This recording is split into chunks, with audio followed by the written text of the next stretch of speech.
about you other than that you have a bit of back pain. Mhm. You know, I don't know how much, I don't know what caused it. So what I'm going to want you to do is tell me about it. I'm going to be having you draw on an outline of the body where Yes. your pain is. Mm, You know, we'll find out what people have done about it in the past. mm, And depending on what you tell all of us, what we're going to do is decide whether we can make some recordings of your muscles or other aspects of your body that might help us all get a hint on what's affecting your pain. mhm. And none of these recordings can hurt you in any way. No, that's nice. Okay, that's all right. Okay, Yes, you know, we don't have a giant needle in the door behind you or anything like that. No. No pain today. Okay.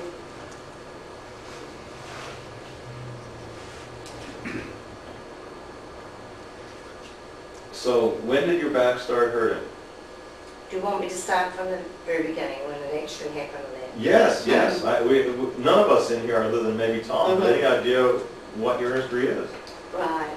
Well, I went into hospital 2001, October 2001, to have a hysterectomy, and that went okay. But on awakening, when I was in recovery room, I actually, out of curiosity, just put my hand down to see if the surgeon had done it the laparoscopic way or whether he'd made the cut, because he wasn't sure exactly what he was going to do.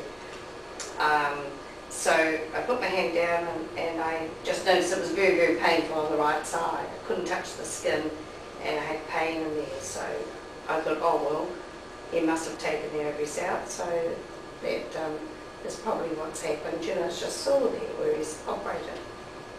And when they took me back to recovery, they did, from memory, did suggest just propping the bed up a wee bit so I could sit up, and it was too painful. I said, oh. Where was the pain, please? Oh, the pain was basically in my back where the injury was, which I didn't know was an injury at that time, just T89. And it was a sharp pain, quite excruciating pain.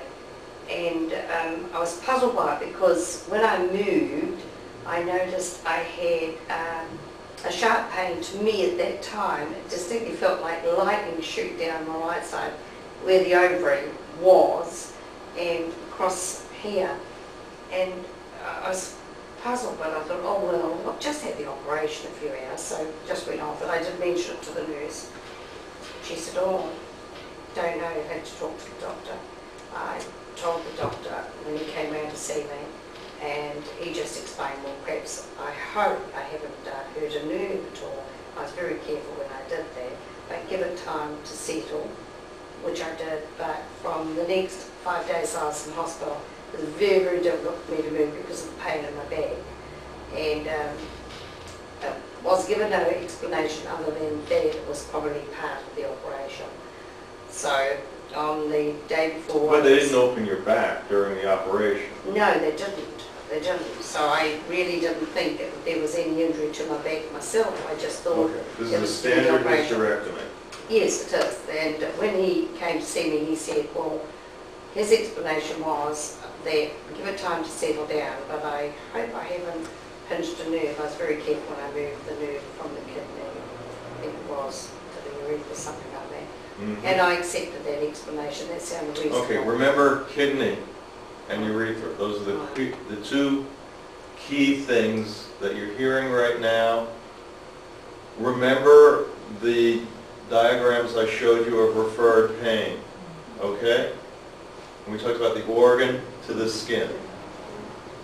Okay, go ahead. Well, when a day before I left hospital, they closed my room off that morning because I was in such intense pain with it. I was crying with it. They thought it was wind from the gas, and there was a series of things that were suggested, which all sounded reasonable after having an operation.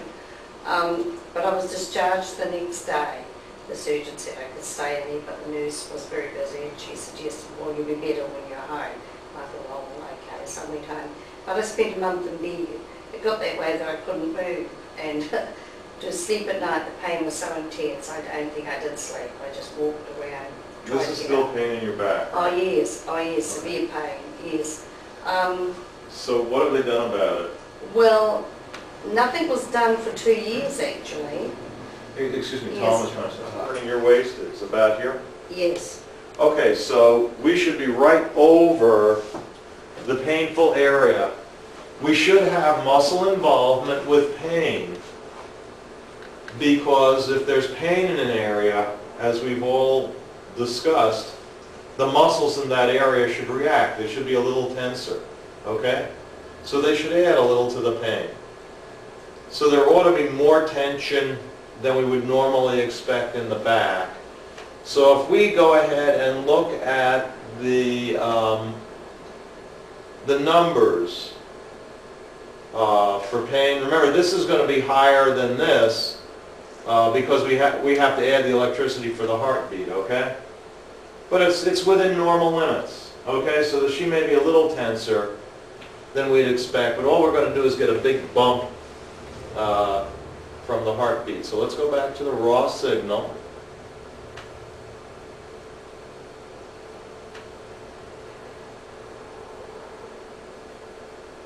All right, let's go back to the raw signal. It helps if you press the right button for the display. Okay. I have to change the gain a little bit. First of all, it was on auto gain. I have to make it a little smaller.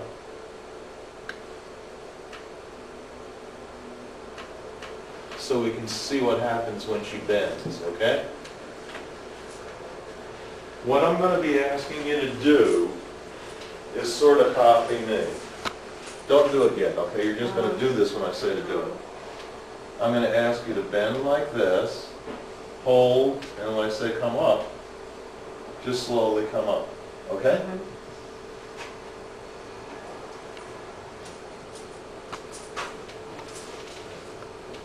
Okay, very slowly bend, stop, hold, come up. Come all the way up, up, up, up. Okay, relax. Okay, I'm going to have you do that again in just a moment. Don't do it yet, okay?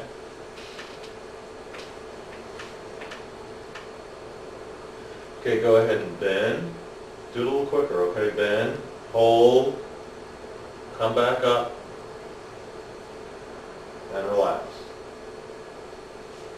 Okay, that's reasonably normal signal. There were no great big spasms and things, but notice over on the left, it's not really stabilizing as much, okay?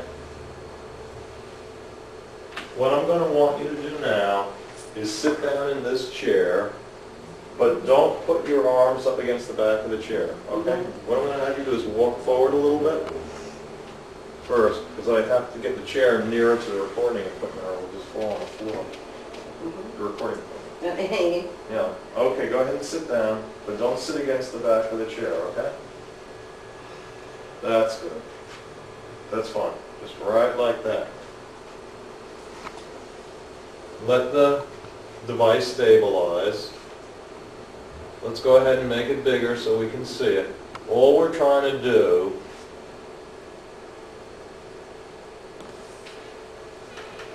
is see what the signal looks like. There's no spasming in there.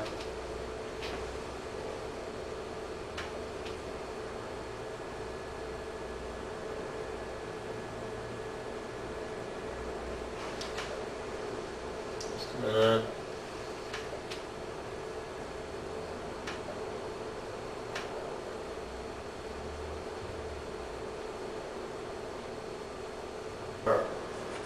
Very nicely within normal limits. What I want you to do is slide back so your back and butt are supported by the back of the chair, okay? You always have people slide back because if they get up and jam down, they pop the sensors off. Okay, what we should see now is with her back supported by the back of the chair, we should see a minor decrease in muscle tension if there was anything sustaining a greater amount of muscle tension. If her back is normal, we shouldn't see any difference particularly. And the numbers are about the same. Let's go ahead and go back to that raw wide recording, and it ought to look about the same, and it does. So her back muscles are fine. She doesn't have a musculoskeletal problem. There's no major spasming going on, things like that. So we've done what we can do with for the evaluation. We've spotted a very likely cause of the pain because we know what the pattern is, okay? And